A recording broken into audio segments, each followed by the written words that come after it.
지수야, 지수, 너 맞지? 성호의 입에서 그 이름이 새어나오는 순간 세상의 모든 소리가 사라졌습니다. 폭우 속 강남 한복판에서 그의 차 앞으로 오토바이 한 대가 급커브를 돌다 미끄러지며 다가왔고 날카로운 쇳소리와 함께 그의 차 옆면을 길게 긁으며 그대로 넘어졌습니다. 성호는 황급히 차에서 내려 쓰러진 배달원에게 달려갔고 그 아이가 비틀거리며 일어나 헬멧을 벗는 순간 성호의 심장은 18년 만에 처음으로 제대로 뛰기 시작했습니다. 성호는 그 자리에서 숨이 멎었습니다. 정말 죄송합니다. 혹시 자동차 수리비가 많이 나올까요? 음식도 다 망가져서 물어내야 하는데. 23살 배달 소녀가 바닥에 흩어진 짜장면 그릇들을 멍하니 바라보며 울먹이는 목소리로 물었고 무릎에서 피가 흐르는데도 그걸 닦지도 못한 채 고개를 떨구고 있는 모습을 보는 순간 성호는 알았습니다. 18년 전 어린이날 롯데월드에서 사라진 5살 손녀 박지수. 그런데 지금 성호의 눈앞에 나타난 가난한 배달 소녀의 그 얼굴에는 동그란 눈과 작은 코, 그리고 입술 위쪽에 작은 점이 있었고 잃어버린 수진이와 똑같은 얼굴을 하고 있었어요. 혹시 그 아이라면 어쩌죠? 만약 그렇다면 도대체 어떠한 삶을 살고 있길래 이 아이는 비 내리는 날에 이렇게 위험한 일을 감당하게 된 걸까요? 앞으로 펼쳐질 이야기들이 더 궁금하시면 구독과 좋아요 한 번만 톡 눌러주세요. 박성호는 77의 나이에도 여전히 중견그룹을 이끄는 회장이었습니다. 평생을 사업 일선에서 보낸 그는 어떤 상황에서도 흔들리지 않는 의젓함으로 수많은 위기를 헤쳐왔습니다. 그러나 그 의젓하던 그도 18년 전 그날 이후 마음속 깊은 곳에는 지울 수 없는 공허함이 자리하고 있었습니다. 단 하나 5살에 잃어버린 손녀 지수를 찾지 못했기 때문이었죠. 그런데 지금 18년을 기다려온 그 순간이 아무런 예고도 없이 찾아왔습니다. 빗속에서 떨고 있는 한 소녀. 헬멧을 벗은 아이가 떨리는 목소리로 저 정말 죄송합니다. 빗소리에 섞여 들렸지만 성호는 대답할 수가 없었고 그 아이의 얼굴을 보는 순간 18년 전 그날이 칼날처럼 선명하게 되살아났습니다.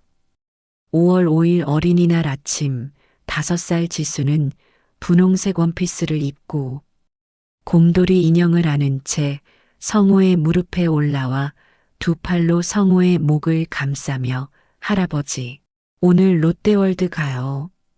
회전목마 꼭 타고 싶어요.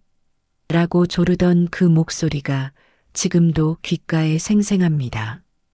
그래, 우리 지수 오늘 할아버지랑 같이 가자. 성호는 그렇게 약속했고 지수는 약속이에요? 손가락 걸어요. 라며 성호에게 새끼손가락을 내밀었지만 그날 오전 긴급회의 전화를 받은 성호는 지수야, 미안한데 할아버지 대신 엄마 아빠랑 다녀와. 다음에 꼭 같이 가자라고 말하며 그 작은 손가락을 놓아버렸습니다. 지수는 실망한 표정을 지었지만 곧 그럼 다음에는 꼭 같이 가요. 라며 환하게 웃었고 성호는 그 웃는 얼굴이 성호가 본 손녀의 마지막 모습이 될 줄은 꿈에도 몰랐습니다. 오후 3시 10분 회의실에서 기획안을 검토하던 중 성호의 휴대폰이 울렸고 며느리 영희의 이름이 화면에 떴을 때 성호는 왠지 모를 불안함에 손이 떨렸습니다. 아버님, 지수가 없어졌어요. 며느리의 목소리는 이미 울음으로 갈라져 있었고 손을 잡고 있었는데 회전목마 앞에 사람이 너무 많아서 순간 손이 놓쳤는데 지수가 안 보여요라는 말을 들은 순간 성호의 머릿속이 하얗게 변했습니다. 성호는 회의실을 박차고 나왔고 기사에게 지금 당장 롯데월드로 가 라고 소리쳤으며 차 안에서 며느리에게 계속 전화를 걸었지만 통화 중이었고 아들 진우에게 전화하니 아버지, 제가 지금 찾고 있어요. 경찰도 왔고 안전요원들도 다 동원됐어요. 라는 다급한 목소리만 들렸습니다. 롯데월드에 도착했을 때 며느리 영희는 회전목마 앞 바닥에 주저앉아 있었고 두 손으로 얼굴을 감싼 채 지수야, 엄마 여기 있어. 어디 있니라며 흐느끼고 있었으며 그 옆에서 아들 진우는 주변 사람들에게 5살 여자아이 못 보셨어요? 분홍색 원피스 입고 곰돌이 인형 안고 있었어요. 라고 물어보고 있었습니다. 영희야. 성호가 며느리를 부르자 며느리는 고개를 들어 성호를 보았고 그 눈에는 공포와 죄책감이 가득했으며 아버님, 제가 손을 놓쳤어요. 제가 더 꼭 잡고 있었어야 했는데라며 성호의 앞에 무릎을 꿇었습니다. 성호는 며느리를 일으켜 세우려 했지만 며느리는 일어서지 않았고 저의 잘못이에요. 다 저의 잘못이에요라는 말만 반복했으며 그 모습을 본 순간 성호는 이 모든 것이 현실이라는 것을 받아들여야 했습니다. 진우야, CCTV는 확인했니? 성호가 아들에게 물었고 아들은 지금 보안실에서 확인 중이에요. 아버지 같이 가요라며 성호를 안내했습니다. 보안실 모니터에는 오후 2시 50분쯤 회전목마 근처에서 찍힌 지수의 모습이 있었고 분홍색 원피스를 입고 곰돌이 인형을 꼭 안은 채 주변을 두리번거리는 모습이 보였으며 그 다음 화면에서는 인파에 섞여 사라지고 있었습니다. 여기서 왼쪽으로 가는 것 같은데 그 다음 카메라에는 안 잡히네요. 보안요원이 말했고 성호는 그 화면을 보며 다시 돌려봐. 처음부터 다시라고 말했지만 아무리 봐도 지수는 그 30초 사이에 완전히 사라져 있었습니다. 마지막 화면에서 지수는 카메라를 향해 뒤돌아보며 무언가를 찾는 듯한 표정을 짓고 있었고 그 작은 입술이 움직이는 모습이 보였으며 성호는 그 입모양을 읽을 수 있었습니다. 엄마. 지수는 엄마를 찾고 있었고 성호는 그 화면을 보며 주먹으로 책상을 내리쳤습니다. 그날 밤 11시까지 그들은 롯데월드를 샅샅이 뒤졌고 방송으로 수없이 미아 안내를 했으며 경찰견까지 동원했지만 지수는 흔적도 없이 사라져 있었습니다. 집으로 돌아온 며느리는 지수 방으로 들어가 침대에 놓인 인형들을 하나씩 안아보며 지수야 엄마 여기 있어 돌아와라고 중얼거렸고 아들 진우는 거실 소파에 앉아 두 손으로 머리를 감싸며 아무 말도 하지 않았습니다. 성우는 서재로 들어가 책상 앞에 앉았고 오전에 지수가 할아버지랑 손가락 걸어요. 라며 내밀었던 그 작은 손가락이 떠올랐으며 성우가 그 약속을 지키지 않은 것이 이 모든 일의 시작이었다는 생각에 눈물이 쏟아졌습니다. 그날부터 성우는 회사 일을 모두 부사장에게 맡겼고 실종아동 전문 탐정을 고용했으며 전국의 보육원과 고아원을 찾아다니기 시작했습니다.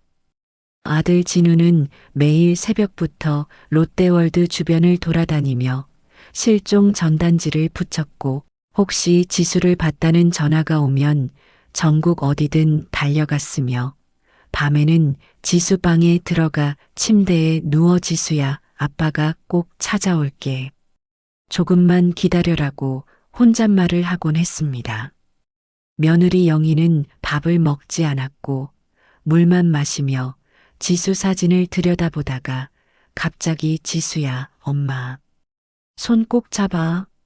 라고 소리치며 허공을 움켜쥐는 일이 반복되었으며 정신과 의사는 외상 후 스트레스 장애입니다. 즉시 입원 치료가 필요합니다라고 말했지만 며느리는 지수가 돌아왔을 때 엄마가 없으면 어떡해요라며 입원을 거부했습니다. 한 달이 지났지만 지수는 돌아오지 않았고 경찰은 장기 실종으로 분류됩니다. 계속 수사는 하지만 시간이 지날수록 가능성은 낮아집니다라고 말했으며 그 말을 들은 며느리는 그 자리에서 쓰러졌습니다. 그날 새벽 아들 진우는 부산에서 지수와 비슷한 아이를 봤다는 전화를 받았고 성우에게 아버지, 제가 다녀올게요. 이번에는 진짜 같아요라고 말하며 차를 몰고 나갔습니다. 오전 6시쯤 경찰에게서 전화가 왔고 혹시 박진우 씨 보호자이십니까? 경부고속도로에서 교통사고가 발생했습니다라는 말을 들은 순간 성우는 휴대폰을 떨어뜨렸습니다. 아들은 고속도로에서 졸음운전을 하다 중앙선을 넘었고 맞은편에서 오던 트럭과 정면 충돌했으며 현장에서 즉사했다는 말을 들었습니다. 진우야, 진우야. 영안실에서 아들의 차가운 얼굴을 보는 순간 성우는 그 앞에 무릎을 꿇었고 아들의 손을 잡으며 아빠가 미안하다. 내가 지수 찾느라 고생하는 걸 알면서도 아빠가 너를 못 지켰구나라며 흐느꼈습니다. 며느리 영희는 관 옆에서 여보 일어나 지수 찾으러 가야지. 부산 가야 한다며 일어나라며 아들의 몸을 흔들었고 아들이 대답하지 않자 내 잘못이야. 내가 지수 손만 놓지 않았으면 당신이 이렇게 가지 않았을 텐데라며 관에 얼굴을 묻고 울부짖었습니다. 장례식장은 조문객들로 가득했지만 성우는 아무것도 보이지 않았고 아들의 영정 사진만 바라보며 진우야, 아빠가 꼭 지수 찾을게. 너 대신 아빠가 꼭 찾아올게라고 속삭였습니다. 장례가 끝난 뒤 며느리는 완전히 무너졌고 방 안에 틀어박혀 지수 사진과 아들 사진을 번갈아 보며 미안해, 다 내 잘못이야 라는 말만 반복했으며 성우는 그날부터 혼자가 되었습니다. 사업가로서 큰 성공을 거두고 수많은 사람들이 성우의 앞에서 고개를 숙였지만 그 무엇도 성우의 손에서 놓친 손녀의 작은 손을 대신할 수 없었습니다. 돈으로 살 수 있는 것들이 세상에는 참 많았지만 잃어버린 가족만큼은 아무리 많은 돈을 쏟아부어도 다시 찾을 수 없다는 걸 뼈저리게 깨달았습니다.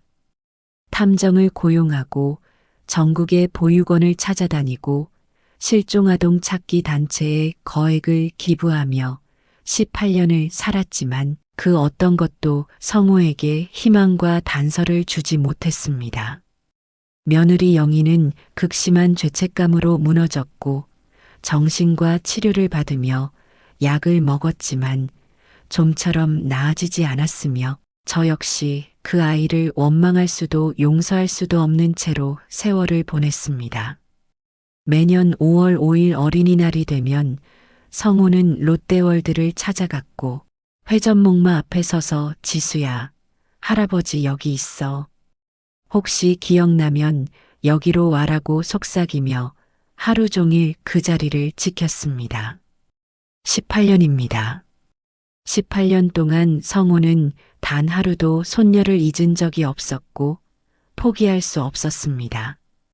그런데 지금 빗속에서 그의 차를 긁고 쓰러진 이 23살 배달 소녀가 성우의 손녀와 너무나 닮아 있었고 18년 만에 성호의 심장은 다시 뛰기 시작했습니다. 회장님? 기사가 우산을 받쳐들며 조심스럽게 성호를 불렀고 성호는 그제서야 자기가 빗속에서 그 아이만 바라보며 멍하니 서 있었다는 것을 깨달았습니다. 실례지만 혹시 이름은 어떻게 되나요? 김하늘이요. 그 아이는 김하늘. 성호가 찾던 이름 박지수는 아니었습니다. 죄송하지만 제가 지금 배달을 마저 해야 해서요. 연락처 남겨드릴 테니 나중에 연락 주시면 안 될까요? 하늘이라는 그 아이는 젖은 손으로 호주머니를 뒤적이며 휴대폰을 꺼냈고 화면에는 금이 가 있었으며 케이스마저 달아서 색이 발해 있었습니다. 배달은 제가 대신 보내드리겠습니다. 지금은 다친 데가 없는지 먼저 확인하셔야 합니다. 성우가 그렇게 말하자 그 아이는 깜짝 놀란 표정으로 아니에요. 괜찮습니다. 저 정말 괜찮아요. 라고 손사래를 쳤지만 왼쪽 무릎에서는 피가 배어 나오고 있었습니다. 무릎에서 피가 나고 있습니다. 병원부터 가셔야겠습니다. 성호의 말에 그 아이는 고개를 숙여 자신의 무릎을 내려다보았고, 아, 이 정도는 괜찮아요. 소독약 바르면 돼요라고 말했지만 그 목소리에는 걱정이 가득했습니다. 혹시 지금 다른 일정이 있으신가요? 배달 말고요. 성우가 조심스럽게 물었고 그 아이는 잠시 망설이다가 사실은 새벽 4시에 편의점 알바가 있어서요. 그 전까지는 배달을 해야 해요라고 작은 목소리로 대답했습니다. 새벽 4시라는 시간을 듣는 순간 성우의 가슴이 먹먹해졌고 이 아이가 얼마나 고단한 삶을 살아왔는지 조금이나마 짐작할 수 있었습니다. 그럼 이렇게 하시죠. 제가 병원비와 오늘 일당을 보상해 드리겠습니다. 대신 병원에 가서 치료부터 받으세요. 성우의 제안에 그 아이는 고개를 저으며 아니에요. 제가 사고를 낸 건데 어떻게 제가 돈을 받을 수 있어요? 라고 말했지만 성우는 이미 기사에게 눈빛으로 신호를 보내고 있었습니다. 기사는 성우의 뜻을 알아채고 조용히 전화를 걸어 병원과 연락을 취했고 성우는 다시 그 아이를 바라보며 차 수리비는 나중에 천천히 의논하면 됩니다. 지금은 몸이 먼저입니다라고 말했습니다. 그 아이의 눈에는 눈물이 그렁그렁 맺혔고 정말 감사합니다. 이렇게 좋은 분을 만날 줄 몰랐어요 라는 말을 하며 고개를 깊이 숙였습니다. 성우는 그 모습을 보며 가슴 한쪽이 무너지는 것 같았고 만약 이 아이가 정말 성우의 손녀지수라면 이 아이는 18년 동안 얼마나 힘들게 살아왔을까 하는 생각에 눈시울이 뜨거워졌습니다. 혹시 부모님은 어디 계신가요? 성우가 조심스럽게 물었고 그 아이는 잠시 머뭇거리다가 부모님은 없어요. 할머니 손에서 자랐는데 할머니도 지금은 많이 편찮으셔서 제가 돌봐드리고 있어요 라고 대답했습니다. 부모 없이 할머니 손에서 자랐다는 그 말이 성우의 귓속에서 맴돌았고 혹시 그 할머니가 18년 전 성우의 손녀를 데려간 사람은 아닐까 하는 생각이 스쳤지만 아직은 확신할 수 없었습니다. 할머니께서는 무슨 병환이 계신가요? 무릎이 안 좋으셔서 거동이 불편하세요.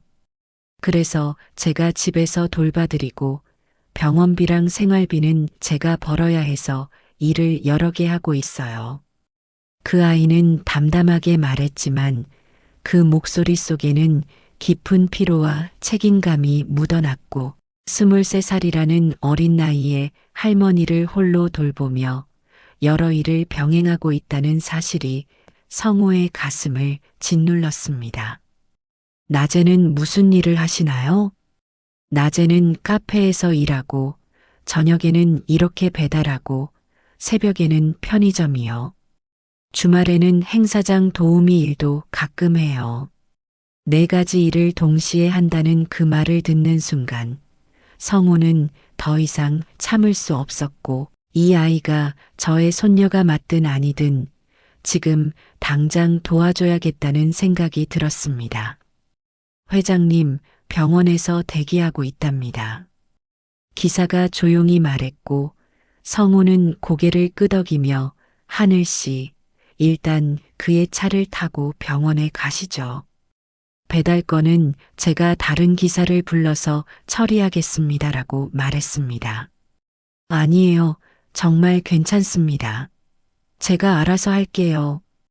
그 아이는 여전히 사양했지만 성호는 이미 마음을 굳혔고 그의 차를 긁었으니 저의 말을 들어주셔야 합니다. 그게 예의 아니겠습니까? 라고 부드럽게 말했습니다. 그 아이는 더 이상 거절하지 못하고 고개를 끄덕였고 기사가 우산을 받쳐들며 그 아이를 차로 안내했습니다. 성호는 그 뒷모습을 바라보며 18년 만에 처음으로 성호의 손녀가 살아있을지도 모른다는 희망과 동시에 그 아이가 얼마나 고된 삶을 살아왔는지에 대한 미안함과 안타까움이 복잡하게 뒤섞인 감정을 느꼈습니다. 빗속에서 성호는 그렇게 서 있었고 하늘이라는 이름의 그 아이가 그의 차에 타는 모습을 지켜보며 이제부터 모든 것을 밝혀내야겠다고 다짐했습니다. 병원으로 가는 차 안은 조용했고 하늘이라는 그 아이는 창밖만 바라보며 아무 말도 하지 않았습니다. 성호는 조수석 뒤편에 앉아 그 아이의 옆모습을 훔쳐보았고 빗물에 젖은 머리카락 사이로 보이는 귀 뒤쪽에 작은 흉터가 있는 것을 발견했습니다. 그 순간 성호의 심장이 또다시 요동쳤고 18년 전 손녀 지수가 3살 때 놀이터에서 넘어져 귀 뒤를 다쳤던 기억이 번개처럼 스쳐 지나갔습니다.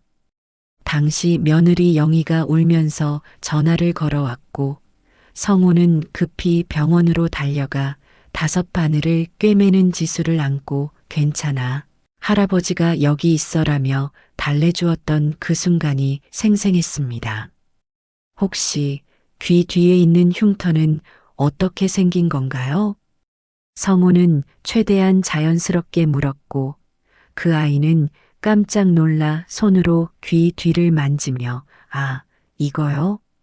어렸을 때 다친 것 같은데 정확히는 기억이 안 나요라고 대답했습니다. 할머니께서는 하늘 씨를 언제부터 키우셨나요?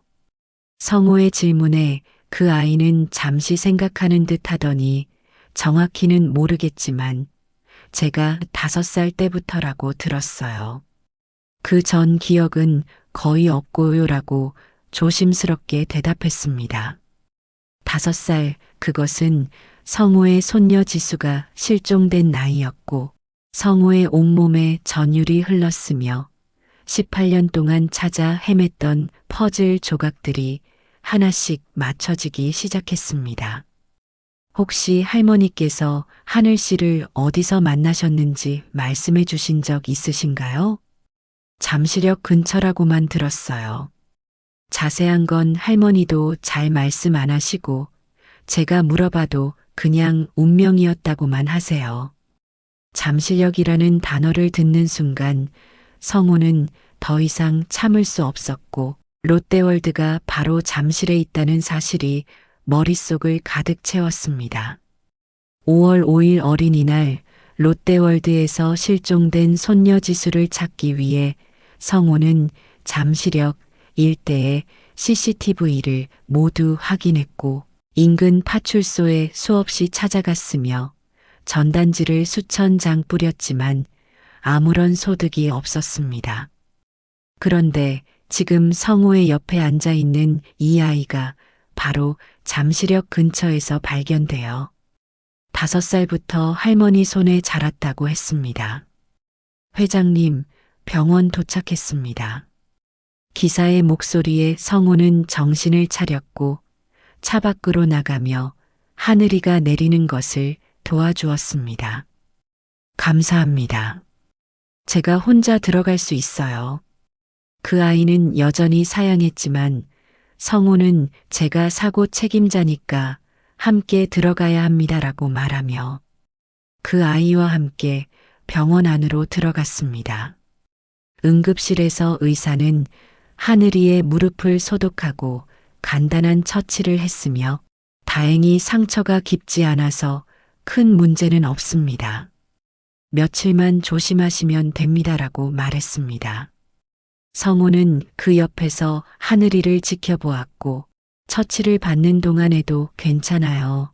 안 아파요라며 의연한 척하는 그 아이의 모습에서 18년 전 주사를 맞으면서도 할아버지, 지수 안 울어요라고 했던 손녀의 모습이 겹쳐 보였습니다.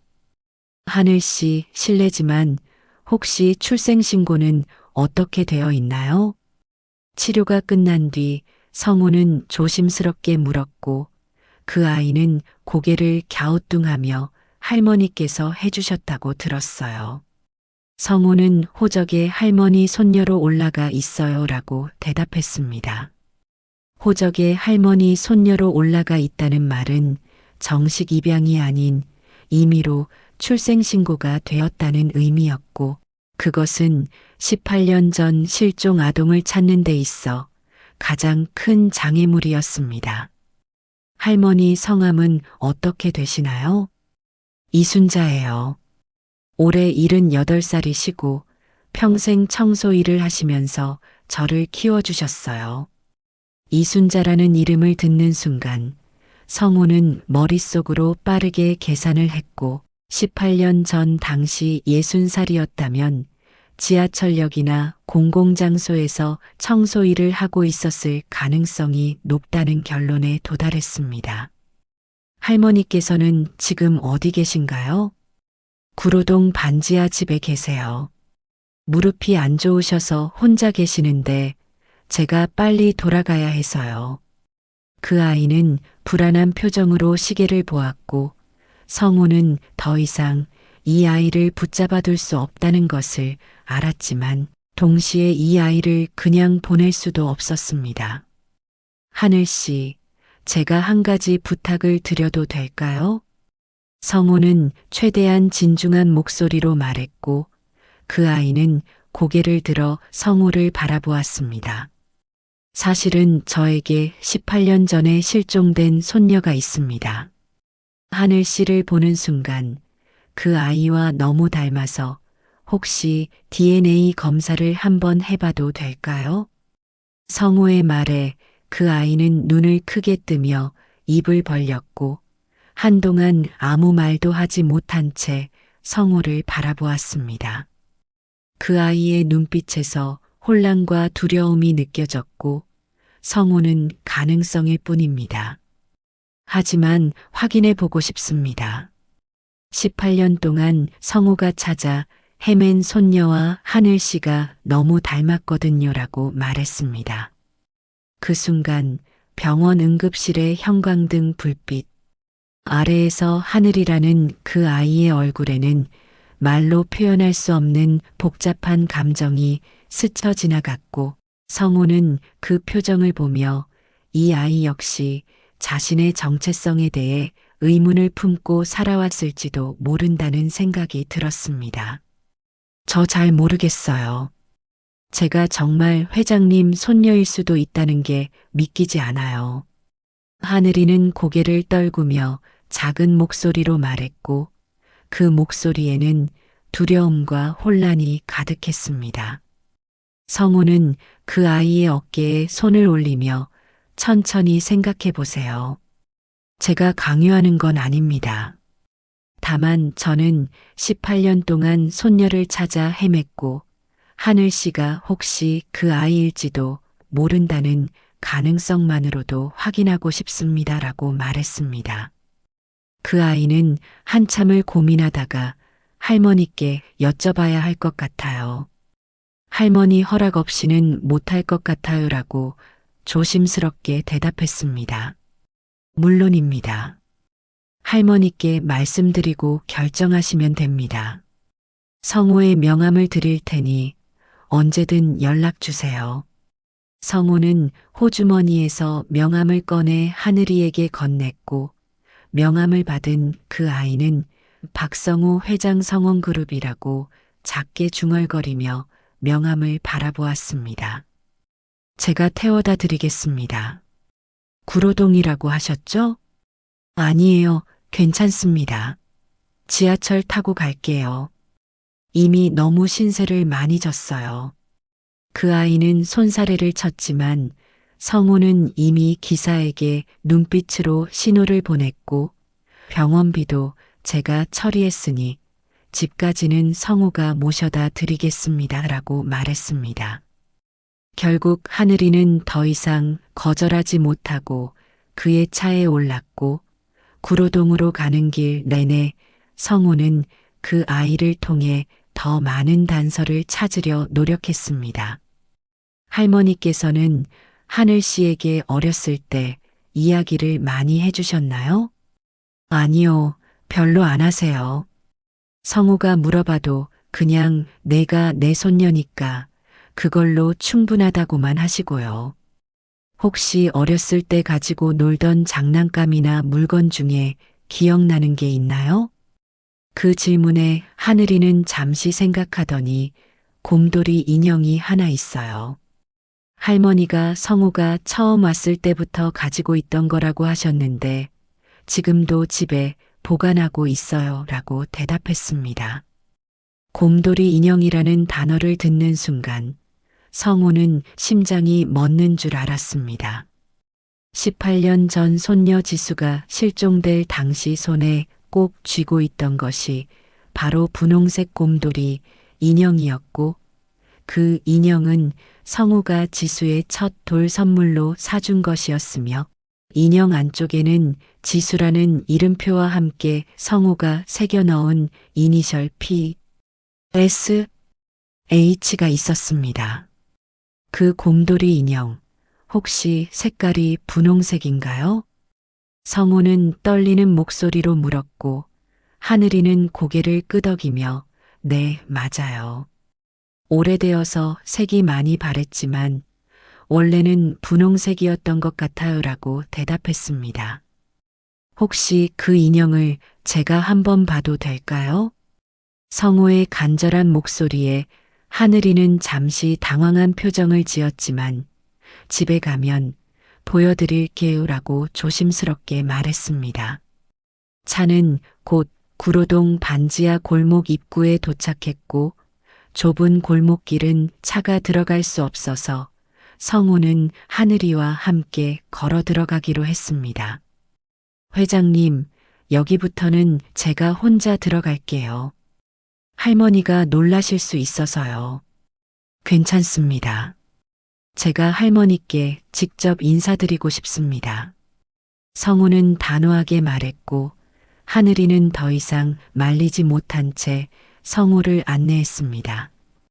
비가 그친 골목길은 축축했고 가로등 불빛도 제대로 들어오지 않는 어두운 길을 따라 내려가자 낡은 반지하 대문이 보였습니다.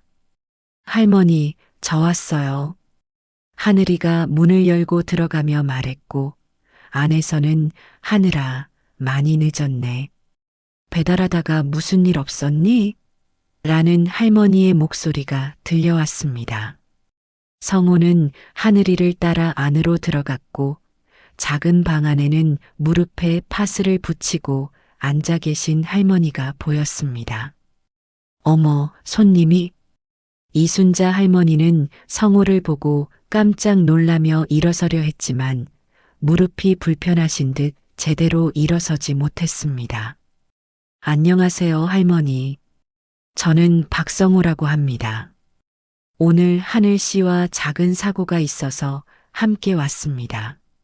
성우는 공손하게 인사를 드렸고 할머니는 불안한 표정으로 하느라 무슨 일이니? 다친 데는 없고? 라며 손녀를 걱정했습니다. 괜찮아요, 할머니. 무릎만 조금 다쳤는데 병원에서 치료받았어요. 하늘이가 할머니를 안심시키며 말했고 성호는 그 모습을 지켜보며 18년 동안 이 두 사람이 서로를 의지하며 살아왔다는 것을 느낄 수 있었습니다. 할머니, 실은 제가 18년 전에 손녀를 잃었습니다. 하늘 씨를 보는 순간 저의 손녀와 너무 닮아서 혹시 하늘 씨를 어디서 만나셨는지 여쭤봐도 될까요? 성호의 말에 이순자 할머니의 얼굴이 순간 굳어졌고 손은 미세하게 떨리기 시작했습니다. 그게 잠시력 출구에서 혼자 울고 있는 아이를 발견했어요. 1시간 넘게 기다려도 아무도 안 찾아와서 파출소에 신고하려고 했는데 할머니는 말을 멈추었고 눈시울이 붉어지며 그 아이가 성호의 손을 꼭 잡고 놓지 않았어요. 할머니, 무섭다고 울면서요. 파출소에 데려가면 또 무서워할 것 같아서 그냥 하루만 재우고 내일 신고하자 했는데 그게 18년이 되어버렸네요 라고 떨리는 목소리로 말했습니다. 성호는 할머니의 말을 들으며 가슴이 먹먹해졌고 이 할머니가 나쁜 의도로 손녀를 데려간 것이 아니라는 것을 알 수 있었습니다. 할머니, 혹시 그 곰돌이 인형을 제가 한번 봐도 될까요? 성호의 질문에 할머니는 하늘이를 바라보았고 하늘이는 고개를 끄덕이며 방 한쪽 장롱을 열었습니다. 장롱 맨 윗칸에서 하늘이는 조심스럽게 낡은 분홍색 곰돌이 인형을 꺼냈고 그 인형은 색이 발에 있었지만 성호가 기억하는 그 인형이 분명했습니다. 성호는 떨리는 손으로 인형을 받아들었고 인형 뒤쪽 목 부분의 솔기를 확인했습니다. 거기에는 18년 전 성호가 직접 새겨 넣었던 작은 이름표가 있었고 지수라는 글씨와 함께 P, S, H라는 이니셜이 희미하게 남아 있었습니다. 그 순간 성호의 눈에서는 참았던 눈물이 흘러내렸고 그동안 억눌렀던 감정이 한꺼번에 터져 나왔습니다. 지수야, 정말 내가 맞구나. 성호는 인형을 꼭 껴안으며 그 자리에 주저앉았고 18년 만에 처음으로 성호의 손녀를 찾았다는 확신이 들었습니다. 그날 밤 성호는 집으로 돌아와 서재에 홀로 앉아 지난 날을 되돌아보았습니다. 책상 서랍 맨 아래 칸에는 손녀 지수의 사진들이 가득 담긴 앨범이 있었고 성호는 그것을 꺼내 한 장 한 장 넘기며 그 아이의 얼굴을 다시 확인했습니다. 돌잔치 때 분홍색 한복을 입고 방긋 웃는 사진, 3살 때 놀이터에서 그네를 타며 까르르 웃는 사진, 4살 때 유치원 입학식에서 어깨를 으쓱하며 자랑스러워하는 사진, 그리고 마지막으로 5살 어린이날 아침 롯데월드에 가기 전 찍은 사진. 그 마지막 사진 속 지수는 분홍색 원피스를 입고 곰돌이 인형을 꼭 아는 제 할아버지 회전목마 탈 거예요. 라며 환하게 웃고 있었습니다. 성호는 그 사진을 보며 오늘 만난 하늘이라는 아이의 얼굴과 비교해 보았고 눈매와 코, 입 모양, 그리고 입술 위쪽의 작은 점까지 모든 것이 일치했습니다. 아버님, 아직도 안 주무시고 뭐 하세요? 문이 열리며 며느리 영희가 조심스럽게 들어왔고 성호의 손에 든 앨범을 보더니 또 지수 사진을 보고 계셨군요라며 안타까운 표정을 지었습니다. 영희야, 오늘 놀라운 일이 있었다. 성우는 며느리에게 오늘 있었던 일을 모두 이야기했고, 교통사고부터 하늘이를 만난 것, 생년월일이 일치한 것, 귀 뒤에 흉터, 잠시력에서 발견된 것, 그리고 곰돌이 인형까지 모든 것을 천천히 설명했습니다. 며느리는 성우의 이야기를 듣는 내내 입을 막고 있었고, 눈에서는 눈물이 끊임없이 흘러내렸으며, 아버님, 그게 정말인가요? 정말 우리 지수일 수 있나요? 라며 떨리는 목소리로 물었습니다. 아직 확실하지는 않지만 모든 증거가 일치한다. 내일 당장 DNA 검사를 의뢰할 생각이다. 성우의 말에 며느리는 그 자리에 주저앉으며 제가 그 아이를 잃어버려서 저의 손을 놓쳐서라며 울음을 터뜨렸습니다. 성우는 며느리의 어깨를 감싸 안으며 내 잘못이 아니다. 그날 인파가 너무 많았고 누구도 예상할 수 없었던 일이었다라고 말했지만 며느리의 울음은 쉽게 멈추지 않았습니다. 아버님, 내일 제가 함께 가겠습니다. 혹시 정말 지수라면 하루빨리 만나고 싶어요. 그리고 제가 직접 사과하고 싶어요. 며느리의 말에 성우는 고개를 끄덕였고 함께 가자. 이번에는 우리 모두 함께 가자라고 말하며 며느리의 손을 꼭 잡았습니다. 그날 밤 성우는 처음으로 평온한 마음으로 잠들 수 있었고 꿈속에서 5살 지수가 성우의 손을 잡고 할아버지, 저 여기 있어요 라며 웃는 모습을 보았습니다. 다음 날 아침 성우는 며느리 영희와 함께 다시 구로동 반지하 집을 찾아갔고 이번에는 DNA 검사 동의서와 함께 변호사도 동행했습니다. 문을 열고 나온 하늘이는 어젯밤 한숨도 못 잔 듯 눈이 퉁퉁 부어 있었고 그들을 보자 할머니께서 기다리고 계세요라며 조심스럽게 안내했습니다. 방 안에는 이순자 할머니가 단정히 앉아 계셨고 그 옆에는 어젯밤 성우가 보았던 분홍색 곰돌이 인형이 놓여 있었습니다. 어젯밤 한숨도 못 잤어요. 이 아이가 정말 회장님 손녀라면 저는 그동안 가족이 아이를 찾는지도 모르고 키운 거잖아요. 할머니는 떨리는 목소리로 말했고 손으로 눈가를 닦으며 하지만 저는 정말 나쁜 마음으로 데려온 게 아니에요.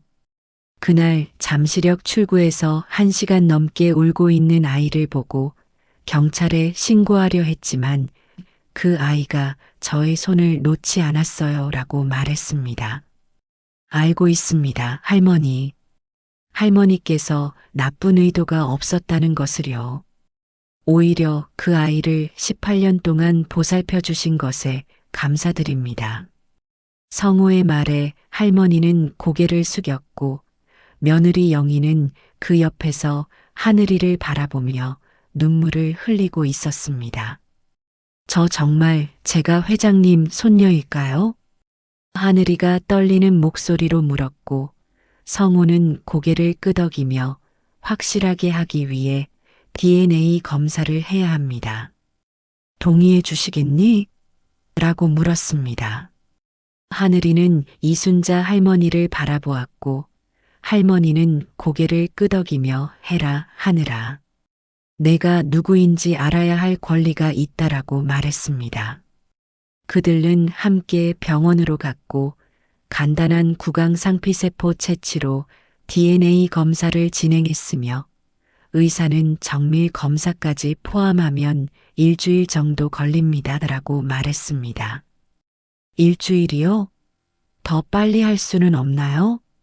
성우는 조급한 마음에 물었고 의사는 급행으로 처리하면 3일 안에 가능하지만 비용이 추가됩니다라고 말했습니다. 상관없습니다. 가장 빠른 방법으로 해주세요. 성우는 즉시 대답했고 의사는 고개를 끄덕이며 그럼 3일 뒤 결과가 나옵니다라고 말했습니다. 병원에서 나온 뒤 성우는 하늘이와 이순자 할머니께 결과가 나올 때까지 제가 모든 생활비를 지원하겠습니다. 하늘 씨는 당분간 일을 쉬시고 할머니를 돌봐주세요라고 말했습니다. 아니에요. 그럴 수 없어요. 저희가 알아서 할게요. 하늘이는 극구 사양했지만 성우는 이미 비서에게 지시를 내렸고 결과가 어떻게 나오든 성우가 하늘 씨를 도와드리고 싶습니다라고 말했습니다. 며느리 영희는 하늘이 곁으로 다가가 하늘 씨, 아니 혹시 정말 우리 지수라면이라며 말을 잇지 못하고 눈물만 흘렸습니다.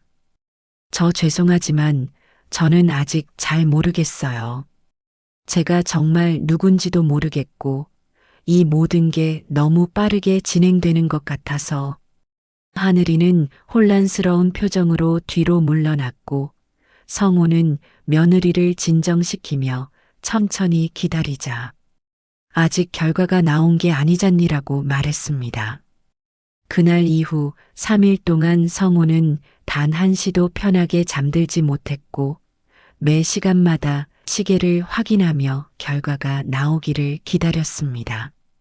며느리 영희 역시 마찬가지였고 밥도 제대로 먹지 못한 채 방 안에만 있었으며 가끔씩 성우에게 와서 아버님, 정말 지수가 맞을까요?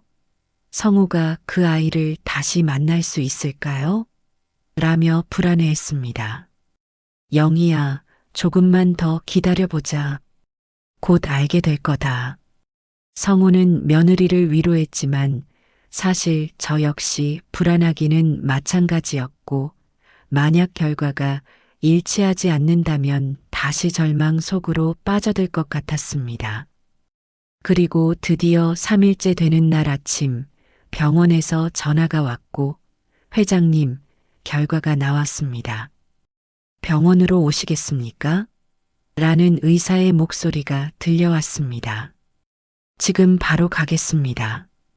성우는 곧바로 며느리에게 연락했고 함께 병원으로 향했으며 차 안에서 며느리는 성우의 손을 꼭 잡고 아버님, 저 너무 무서워요. 만약 아니라면 저는 어떻게 해야 할지 모르겠어요 라며 떨고 있었습니다. 괜찮다. 무슨 결과가 나오든 우리는 함께 이겨낼 거다. 성우는 며느리의 손을 꼭 잡아주며 말했지만 성우의 손 역시 떨리고 있었고 심장은 터질 듯이 빠르게 뛰고 있었습니다. 병원 상담실에 도착했을 때 하늘이와 이순자 할머니도 이미 와 있었고 네 사람은 서로를 바라보며 긴장된 표정으로 의사를 기다렸습니다.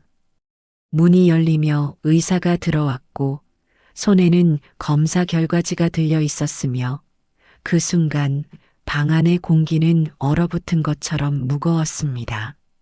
검사 결과를 말씀드리겠습니다. 의사는 천천히 결과지를 펼쳤고 성우는 숨을 멈춘 채 그 입을 바라보았으며 18년 동안 기다려온 그 순간이 바로 지금이라는 것을 알고 있었습니다. 며느님과 김하늘 씨의 DNA 일치도는 의사는 잠시 멈췄고 그 짧은 침묵이 영겁처럼 느껴졌으며 성우는 심장 소리가 귀에 들릴 정도로 긴장하고 있었습니다. 99.99%입니다. 생물학적으로 엄마와 자식 관계가 확실합니다. 그 말이 떨어지는 순간 방 안의 시간이 멈춘 것 같았고 성우는 아무 말도 할 수 없었으며 눈앞이 하얗게 변하는 것을 느꼈습니다. 정말인가요? 성우의 입에서 겨우 그 말만 나왔고 의사는 고개를 끄덕이며 네, 확실합니다. 추가 검사도 진행했지만 모두 동일한 결과입니다라고 말했습니다. 그 순간 며느리 영희가 지수야라며 울음을 터뜨렸고 저 역시 참았던 눈물이 한꺼번에 쏟아져 내렸습니다. 지수야, 정말 내가 맞구나. 18년 동안 찾아 헤맸단다. 성호는 하늘이 앞으로 다가가 무릎을 꿇었고 그 아이의 손을 잡으며 할아버지가 미안하다. 널 지키지 못해서, 그동안 너를 찾지 못해서라며 목이 메어 말을 잇지 못했습니다. 하늘이는 그 자리에 얼어붙은 채 성호를 내려다보았고 그 눈에는 혼란과 두려움, 그리고 믿을 수 없다는 표정이 가득했습니다. 저는 하늘이에요. 김하늘 지수가 아니라. 그 아이는 고개를 저으며 뒤로 물러났고 저는 할머니 손녀예요. 이순자 할머니가 저를 키웠어요. 저는 라며 말을 잇지 못하고 숨을 헐떡였습니다. 하늘아, 진정해. 천천히 받아들이면 된다. 이순자 할머니가 하늘이의 어깨를 잡으며 말했지만 하늘이는 계속 고개를 저으며 아니에요. 저는 하늘이에요. 23년 동안 하늘이로 살았어요. 라고 외쳤습니다. 며느리 영희는 하늘이에게 다가가려 했지만 하늘이는 더 뒤로 물러나며 가까이 오지 마세요. 저는 당신의 딸이 아니에요. 라며 손을 내저었습니다. 그 말에 며느리는 그 자리에 주저앉았고 미안해, 엄마가 미안해, 내 손을 놓친 게 엄마 잘못이야라며 울먹였습니다. 엄마요? 저는 엄마가 없어요. 할머니밖에 없어요. 하늘이는 점점 더 격해졌고 이순자 할머니는 하늘아, 진정해. 내 진짜 엄마야. 내 생물학적 엄마란다라고 말했지만 하늘이는 듣지 않았습니다. 생물학적 엄마가 뭐가 중요해요? 저를 18년 동안 키운 건 할머니예요.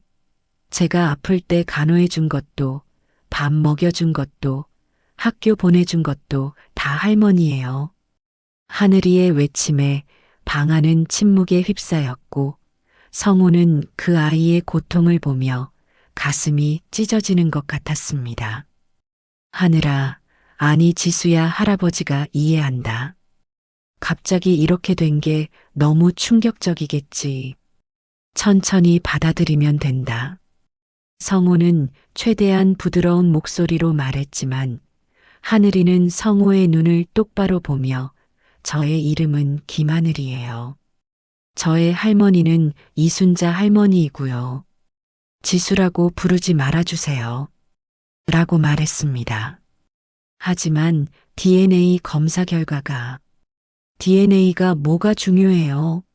저는 23년 동안 하늘이로 살았어요. 저의 기억도, 저의 인생도, 저의 정체성도 모두 하늘이로서의 거예요. 하늘이는 울먹이며 소리쳤고 그 목소리에는 깊은 절규가 담겨 있었습니다. 성호는 그 순간 깨달았습니다. 성호가 18년 동안 찾아 헤맨 손녀 지수는 이미 이 세상에 없다는 것을, 대신 김하늘이라는 새로운 사람이 그 자리에 있다는 것을 말입니다. 하늘씨, 우리가 너를 찾는 게 너에게는 고통일 수도 있다는 걸 이해한다. 하지만 제발 한 번만 기회를 줘. 우리가 너의 진짜 가족이라는 걸 보여줄 기회를 말이다. 성호의 말에 하늘이는 고개를 저으며 저는 이미 가족이 있어요. 할머니가 저의 가족이에요라고 말했고 이순자 할머니를 꼭 껴안았습니다. 할머니는 하늘이를 안으며 눈물을 흘렸고 하늘아, 할머니는 언제나 내 편이야. 하지만 이분들도 너를 18년 동안 찾아 헤맸단다. 이분들의 마음도 한번 생각해 보렴라고 조용히 말했습니다. 할머니도 그렇게 말씀하시는 거예요? 저한테, 저 사람들한테 가라는 거예요? 하늘이는 할머니를 올려다보며 눈물을 흘렸고 할머니는 고개를 저으며 아니야. 그게 아니라 할머니는 내가 행복했으면 좋겠어. 내가 내 진짜 뿌리를 알고 내 진짜 가족을 만나서 행복해졌으면 좋겠단다라고 말했습니다. 저는 이미 행복해요. 할머니랑 같이 있으면 행복해요.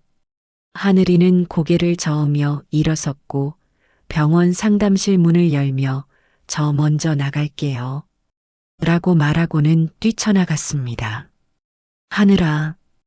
이순자 할머니가 그 뒤를 따라 나가려 했지만 무릎이 불편해 빨리 움직일 수 없었고 성호는 기사에게 눈빛으로 신호를 보내 하늘이를 따라가게 했습니다. 방 안에는 저와 며느리 그리고 의사만 남았고 며느리는 바닥에 주저앉아 울고 있었습니다. 성호는 며느리를 일으켜 세우며 우리가 너무 성급했어. 아이에게 시간을 줘야 해라고 말했지만 성호의 목소리 역시 떨리고 있었습니다. 18년 만에 찾은 손녀가 성호를 할아버지로 인정하지 않는다는 현실이 너무나 고통스러웠고 동시에 그 아이의 혼란과 고통을 이해할 수 있었기에 더욱 가슴이 아팠습니다. 회장님, 시간을 두고 천천히 접근하시는 게 좋겠습니다. 정체성 혼란은 매우 심각한 문제이고 무리하게 강요하면 오히려 역효과가 날 수 있습니다. 의사의 조언에 성호는 고개를 끄덕였지만 18년 동안 기다린 끝에 찾은 손녀를 또다시 놓칠 수도 있다는 두려움이 밀려왔습니다. 그날 이후 일주일 동안 성호는 하늘이에게 연락하지 않았고 대신 멀리서 그 아이를 지켜보며 필요한 것들을 조용히 지원했습니다. 이순자 할머니의 병원비와 무릎 수술 비용을 지원했고 하늘이가 일하던 카페와 편의점, 배달 회사에 연락해 당분간 일을 쉴 수 있도록 급여를 보전해 주었으며 반지하 집의 누수와 곰팡이 문제도 조용히 해결해 주었습니다. 하지만 며느리 영희는 그 일주일 동안 더욱 깊은 우울에 빠졌고 밥도 거의 먹지 않은 채 방에만 틀어박혀 지냈으며 가끔씩 성호에게 와서 아버님, 제가 지수한테 어떻게 하면 될까요? 라며 울먹였습니다. 영희야, 우리가 할 수 있는 건 기다리는 것뿐이다. 아이가 스스로 마음의 준비를 할 때까지 말이야. 성호는 며느리를 위로했지만 사실 저 역시 매일 밤 잠들지 못하고 하늘이 생각만 하고 있었으며 18년 만에 찾은 손녀를 어떻게 해야 다시 우리의 곁으로 돌아오게 할 수 있을지 고민했습니다. 그러던 어느 날 저녁 이순자 할머니에게서 전화가 왔고 회장님, 하늘이가 회장님을 만나고 싶다고 합니다. 혹시 시간 되시면 우리 집으로 오실 수 있으신가요? 라는 말을 들었습니다. 성호는 즉시 지금 바로 가겠습니다라고 대답했고 며느리에게도 연락했지만 며느리는 아버님 혼자 먼저 가세요. 저는 아이가 겁내지 않도록 천천히 다가갈게요. 라며 말했습니다. 성호는 혼자 구로동 반지하 집으로 향했고 문을 열고 들어갔을 때 하늘이는 작은 식탁 앞에 앉아 있었으며 그 옆에는 이순자 할머니가 함께 있었습니다. 회장님 앉으세요. 하늘이는 성호를 보며 차분한 목소리로 말했고 성호는 그 맞은편에 조심스럽게 앉았습니다. 일주일 동안 정말 많이 생각했어요. 제가 누군지 그리고 제가 앞으로 어떻게 살아야 할지요. 하늘이는 천천히 말을 이어갔고 성호는 숨을 죽인 채 그 말을 듣고 있었습니다. 솔직히 말하면 아직도 실감이 안 나요. 제가 정말 박지수라는 이름으로 태어났다는 것도, 회장님이 저의 친할아버지라는 것도, 그리고 저에게 친엄마가 있다는 것도요. 그 말을 듣는 순간 성호의 가슴이 저릿했고 하늘이는 계속해서 말을 이어갔습니다. 하지만 DNA 검사 결과가 거짓말을 하는 건 아니잖아요. 그리고 할머니께서도 저에게 말씀하셨어요. 18년 전 잠시력에서 성호를 발견했을 때 제가 지수라는 이름이 적힌 곰돌이 인형을 꼭 안고 있었다고요. 성호는 고개를 끄덕였고 하늘이는 잠시 숨을 고르며 그래서 저는 저의 과거를 알고 싶어요. 성호가 정말 누구였는지, 어떤 삶을 살았는지, 그리고 왜 그날 잠시력에 혼자 있었는지 알고 싶어요라고 말했습니다. 그래, 알려줄게. 내가 알고 싶은 모든 것을 다 알려주마. 성호는 떨리는 목소리로 대답했고 호주머니에서 오래된 사진 한 장을 꺼내 하늘이에게 건넸습니다. 그 사진은 지수가 5살 때 어린이날 아침에 찍은 것으로 분홍색 원피스를 입고 곰돌이 인형을 안은 채 환하게 웃고 있는 모습이었습니다. 하늘이는 사진을 받아들고 한참을 바라보았고 그 눈에는 눈물이 맺히기 시작했습니다. 이게 저예요? 그래, 내 5살 때 모습이다. 그날 아침 롯데월드에 가기 전에 찍은 거야. 너는 그날 회전목마를 타고 싶다며 할아버지한테 졸랐고 할아버지는 회사 일이 있어서 함께 가지 못했단다. 성호는 천천히 이야기를 시작했고 하늘이는 사진을 꼭 쥔 채 성호의 말을 듣고 있었습니다. 내 엄마 영희와 아빠 진우 그리고 너 셋이서 롯데월드에 갔어. 오후 3시쯤 인파가 너무 많아서 순간 내 엄마가 내 손을 놓쳤고 그 사이에 너는 사라졌단다. 엄마가 성호의 손을 놓쳤다고요? 하늘이는 떨리는 목소리로 물었고 성호는 고개를 끄덕이며 그게 내 엄마 잘못은 아니야. 그날 인파가 정말 엄청났고 어린이날이라 사람들이 너무 많아서 어쩔 수 없었단다라고 말했습니다. 그 후에는요? 할아버지는 모든 것을 멈추고 너를 찾기 시작했어. CCTV를 확인하고 경찰에 신고하고 탐정을 고용하고 전국의 보육원을 찾아다녔지. 하지만 아무리 찾아도 내 흔적은 찾을 수 없었단다. 성우는 말을 이어가며 눈물을 참으려 했지만 그 기억들이 너무나 생생해서 목이 메어왔습니다. 그리고 한 달 뒤 내 아빠 진우가 너를 찾으러 가는 길에 교통사고로 세상을 떠났어. 내 엄마는 너를 잃은 죄책감과 남편을 잃은 슬픔으로 무너졌고 지금까지도 정신과 치료를 받고 있단다. 아빠도 돌아가셨어요? 하늘이의 목소리가 떨렸고 성우는 고개를 끄덕이며 그래. 내 아빠는 너를 너무나 사랑했어. 너를 찾기 위해 밤낮 없이 뛰어다니다가 사고가 난 거야라고 말했습니다. 하늘이는 사진을 내려놓고 두 손으로 얼굴을 가렸고 어깨가 떨리며 울음을 터뜨렸습니다. 다 저의 잘못이에요. 제가 엄마 손을 놓쳐서, 제가 길을 잃어서, 그래서 아빠가 돌아가신 거예요. 아니야, 내 잘못이 아니야. 넌 5살이었어. 어린아이가 무슨 잘못이 있겠니?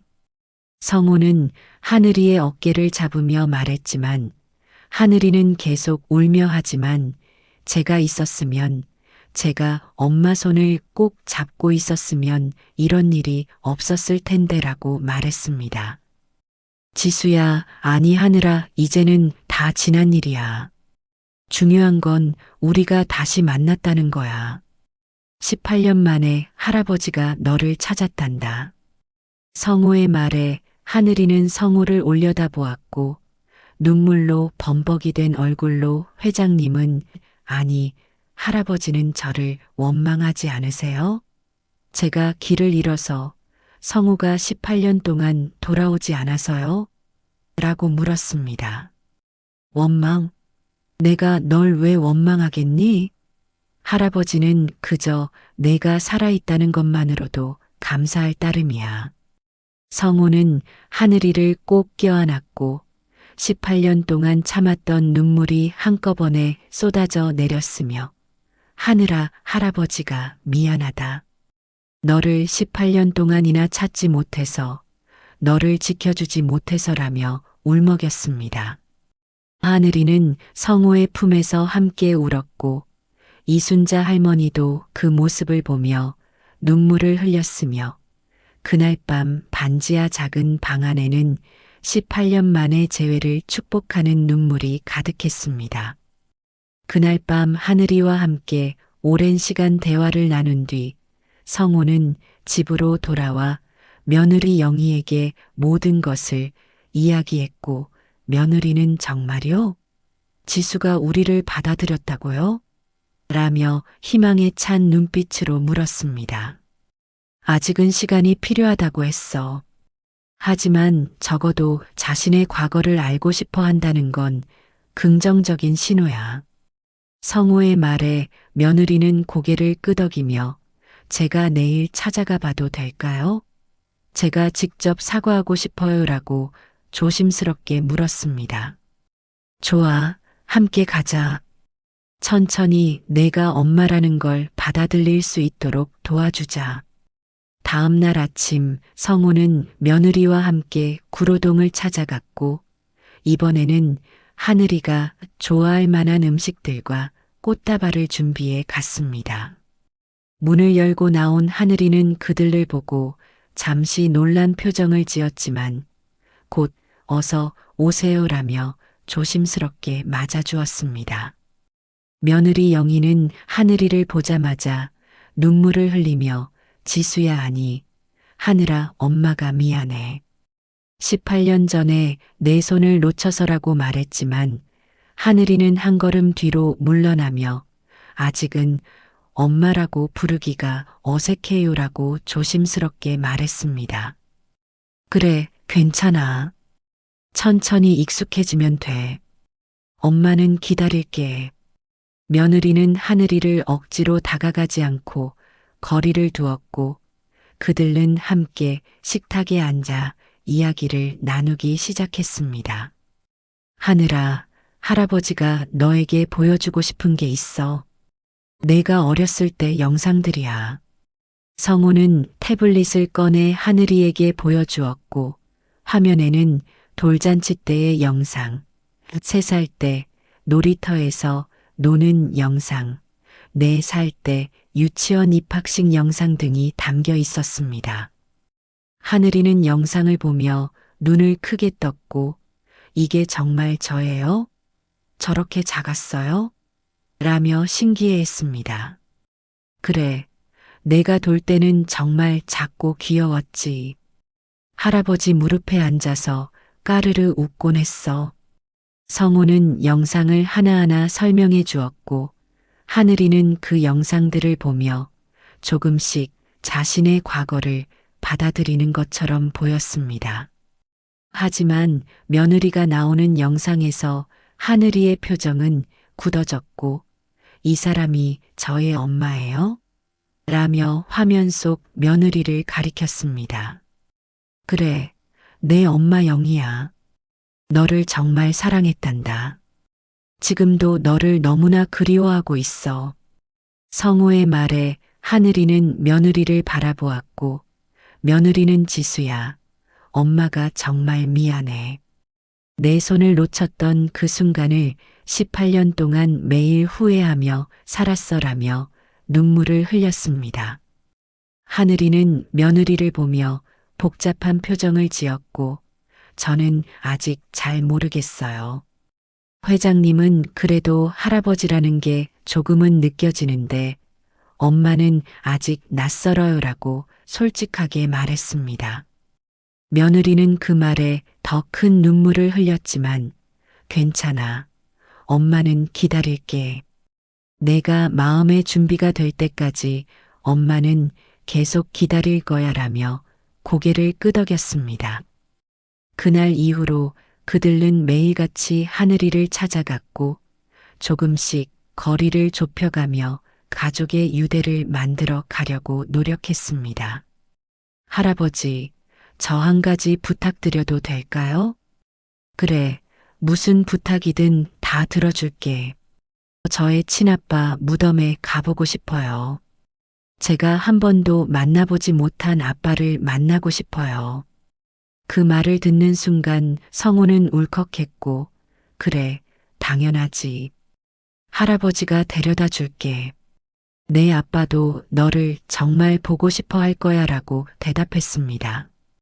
다음 날 아침 성호는 하늘이와 이순자 할머니 그리고 며느리 영희와 함께 아들 진우의 묘소를 찾아갔습니다. 묘소는 경기도 외곽의 조용한 공원 묘지에 있었고 그들은 함께 묘지 앞에 섰습니다.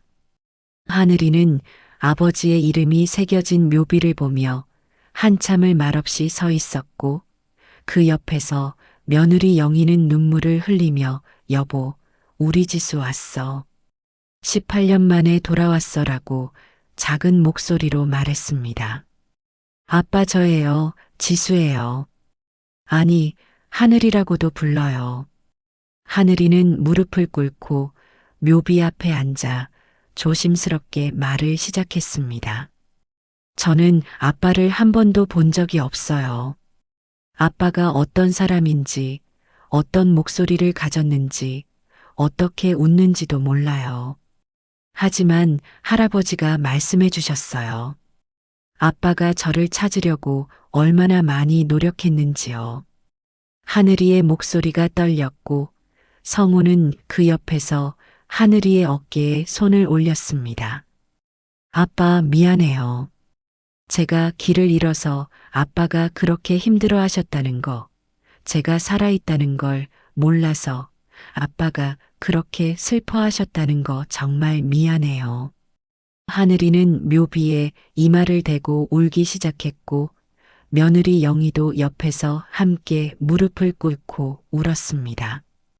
여보, 우리 지수가 돌아왔어. 비록 18년이 걸렸지만 우리 딸이 돌아왔어. 이제는 하늘나라에서 걱정하지 마. 내가 잘 돌볼게. 며느리의 말에 하늘이는 며느리를 바라보았고 두 사람은 서로의 눈을 마주쳤습니다. 저 아직은 엄마라고 부르기가 어렵지만 조금씩 노력해 볼게요. 제가 천천히 받아들일 수 있게 기다려 주시겠어요? 하늘이의 말에 며느리는 고개를 끄덕이며 그래, 천천히 하자. 엄마는 평생 기다릴 수 있어라고 대답했고 조심스럽게 하늘이의 손을 잡았습니다. 하늘이는 처음에는 움찔했지만 곧 며느리의 손을 꼭 잡아주었고 그 순간 성호는 18년 만에 처음으로 희망의 빛을 보았습니다. 묘소를 나온 뒤 그들은 함께 식당에 가서 점심을 먹었고 하늘이는 조금씩 그들과 편하게 대화하기 시작했습니다. 할아버지, 제가 궁금한 게 있어요. 제가 어렸을 때 좋아하던 음식이 뭐였어요? 너는 딸기를 정말 좋아했어. 딸기만 보면 눈이 반짝반짝했지. 그리고 할아버지가 만들어준 계란찜도 좋아했고. 계란찜이요? 그래, 할아버지가 특별히 만들어준 계란찜. 너는 그걸 할아버지 계란이라고 불렀어. 성호의 말에 하늘이는 웃으며 신기해요. 저 지금도 계란찜 정말 좋아하는데 이게 어렸을 때부터였구나라고 말했습니다. 그 순간 이순자 할머니가 맞아 하늘이 어렸을 때부터 계란찜만 해주면 잘 먹었어라고 말했고 그들은 모두 웃음을 지었습니다. 엄마 아니 영희 씨는 제가 어렸을 때 어땠어요? 하늘이가 며느리를 보며 조심스럽게 물었고 며느리는 눈물을 글썽이며 너는 정말 착한 아이였어. 다른 아이들이 뗐을 때도 너는 항상 엄마 말을 잘 들었고 할아버지를 정말 좋아했어. 할아버지 무릎에만 앉아 있으려고 했지라고 말했습니다. 하늘이는 그 이야기를 들으며 미소를 지었고, 그랬구나.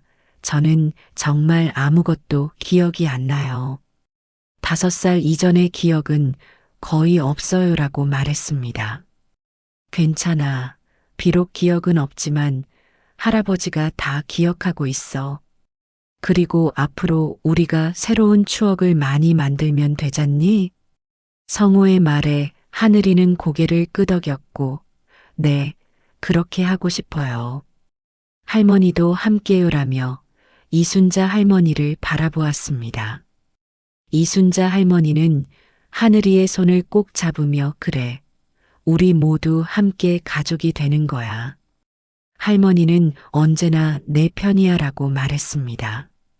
그날 저녁 그들은 함께 구로동 반지하 집으로 돌아왔고 하늘이는 할아버지, 내일 다시 만나도 될까요? 제가 할아버지한테 궁금한 게 많아요라고 말했습니다. 그럼 내일도 오고 모레도 오고 매일 올게. 할아버지는 내가 원하는 만큼 언제든 함께 할 거야. 성호의 말에 하늘이는 처음으로 환하게 웃으며 고마워요. 할아버지라고 말했고 그 순간 성호는 18년 만에 처음으로 진정한 행복을 느꼈습니다. 그날 이후로 하늘이는 공식적으로 박하늘이 되었고 호적 정리와 법적 절차를 진행하기 시작했습니다. 성호는 변호사를 통해 하늘이의 신분을 정식으로 복원하는 작업을 시작했고 이순자 할머니와도 긴 대화를 나누며 앞으로의 방향을 함께 정했습니다. 할머니, 저희 집에서 함께 사시죠. 넓은 방도 많고 하늘이도 할머니와 함께 있고 싶어 합니다. 저의 제안에 이순자 할머니는 고개를 저으며 아니에요. 회장님, 저는 그냥 저의 집에서 편하게 지내는 게 좋아요. 다만 하늘이가 가끔 놀러 와주면 그것만으로도 충분합니다라고 말했습니다. 하지만 할머니 무릎도 안 좋으신데 저희 집에서 편히 계시면서 치료도 받으시는 게 좋지 않겠습니까? 회장님 마음은 감사하지만 저는 평생 저의 힘으로 살아왔어요. 지금 와서 누구한테 신세지는 건 저의 자존심이 허락하지 않습니다.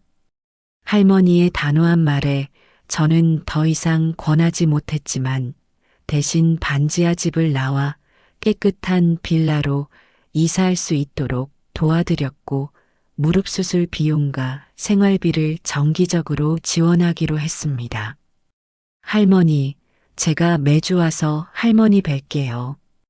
할머니는 저를 키워주신 은인이시니까요. 하늘이의 말에 이순자 할머니는 눈물을 글썽이며 그래, 우리 하늘이. 내가 행복하게 사는 모습만 봐도 할머니는 행복해라고 말했습니다. 이사를 마친 뒤 하늘이는 그들 성북동 집으로 들어왔고 18년 만에 다시 자신의 방으로 돌아왔습니다. 할아버지, 성우가 정말 여기서 살아도 돼요? 하늘이는 여전히 조심스러워했지만 성우는 고개를 끄덕이며 당연하지. 여기는 원래 내 집이야. 18년 동안 기다린 집이란다라고 말했습니다. 며느리 영희는 하늘이의 방을 새로 꾸미기 시작했고 지수야, 아니 하늘아, 내가 좋아할 만한 색깔로 벽지를 바꾸고 싶은데 어떤 색이 좋을까? 라며 하늘이의 의견을 물었습니다. 엄마가 골라주세요. 저는 엄마가 고르는 게 다 좋아요. 하늘이의 대답에 며느리는 눈물을 글썽이며 그래, 엄마가 예쁘게 꾸며줄게. 우리 딸 방을 세상에서 제일 예쁘게 만들어줄 거야 라고 말했습니다. 며칠 뒤 성우는 하늘이를 서재로 불러 진지한 이야기를 나누었습니다. 하늘아, 할아버지가 너에게 하고 싶은 말이 있어. 너는 이제 공식적으로 할아버지의 손녀가 되었어. 그 말은 내가 원하든 원하지 않든 사람들의 관심을 받게 될 거야. 성우의 말에 하늘이는 고개를 끄덕이며 알아요, 할아버지. 사실 조금 두렵기도 해요라고 솔직하게 말했습니다. 할아버지가 너를 지켜줄게. 하지만 내가 앞으로 어떤 삶을 살고 싶은지는 내가 결정해야 해. 학교를 다니고 싶으면 도와줄 거고, 일을 하고 싶으면 그것도 지원해 줄 거야. 할아버지, 저는 학교에 가고 싶어요. 검정고시를 준비해서 대학에 가고 싶어요. 그리고 나중에는 제가 할머니처럼 힘든 사람들을 도울 수 있는 일을 하고 싶어요. 하늘이의 말에 성우는 눈시울이 뜨거워졌고, 그래, 좋은 생각이야. 할아버지가 최고의 선생님들을 모셔다 줄게. 그리고 내가 원하는 공부를 마음껏 할 수 있도록 도와줄 거야 라고 말했습니다. 감사해요, 할아버지. 하지만 저는 특별 대우는 받고 싶지 않아요. 다른 학생들처럼 저의 실력으로 대학에 가고 싶어요. 하늘이의 당당한 말에 성우는 고개를 끄덕이며 그래, 내 뜻대로 하자. 할아버지는 내가 필요로 할 때만 도와줄게라고 약속했습니다. 그날 저녁 그들은 세 식구가 함께 식사를 하며 앞으로의 계획을 이야기했고, 하늘이는 할아버지, 엄마 제가 한 가지 제안이 있어요 라고 말했습니다. 그래, 말해봐. 그들 이번 주말에 할머니 모시고 다 같이 어디 놀러 가면 안 될까요? 할머니도 제대로 된 여행 한번 안 가보셨거든요. 하늘이의 제안에 저와 며느리는 동시에 웃으며 그래, 좋은 생각이야. 우리 다 같이 가자라고 대답했습니다. 주말이 되어 그들은 이순자 할머니를 모시고 강원도로 여행을 떠났고, 넷이서 함께 바다를 보고 맛있는 음식을 먹고 사진도 찍으며 행복한 시간을 보냈습니다. 할머니, 바다 처음 보세요? 하늘이가 물었고, 이순자 할머니는 고개를 끄덕이며 평생 일만 하느라 이런데 와본 적이 없었어. 하늘아, 내 덕분에 할머니가 이런 호강을 누리네라고 말했습니다. 할머니, 앞으로 더 자주 여행 다녀요. 제가 할머니 모시고 전국 다 다닐 거예요. 하늘이의 말에 할머니는 눈물을 글썽이며 그래, 우리 하늘이. 할머니는 내가 행복하면 그것만으로도 충분해라고 말했습니다. 며느리 영희는 그 옆에서 할머니, 정말 감사드립니다. 18년 동안 우리 딸을 이렇게 훌륭하게 키워주셔서 진심으로 감사드려요라며 할머니의 손을 꼭 잡았습니다. 영희 씨도 이제 지수아니 하늘이를 잘 돌봐주세요. 저는 이제 나이가 많아서 언제까지 하늘이 곁에 있을 수 없으니까요. 할머니, 무슨 말씀이세요? 할머니는 오래오래 사셔야 해요. 하늘이가 울먹이며 말했고, 할머니는 하늘이의 머리를 쓰다듬며 그래, 할머니가 우리 하늘이 대학 가는 거 볼 때까지는 꼭 살아야지라고 웃으며 말했습니다. 그날 밤 호텔에서 성우는 며느리와 함께 발코니에 서서 별을 바라보았고, 영희야, 우리 정말 기적을 만난 것 같지 않니? 라고 물었습니다. 네, 아버님. 18년 동안 꿈에서만 봤던 우리 지수가 돌아왔어요. 아니, 더 성숙하고 훌륭한 하늘이로 돌아왔어요. 며느리의 말에 성우는 고개를 끄덕이며 진우도 하늘에서 기뻐하고 있을 거야. 자기 딸이 이렇게 훌륭하게 자라서 돌아왔으니까라고 말했습니다. 그들 가족은 그렇게 매일매일 함께 시간을 보냈고 잃어버렸던 18년을 조금씩 채워가며 진정한 가족으로 다시 태어났습니다.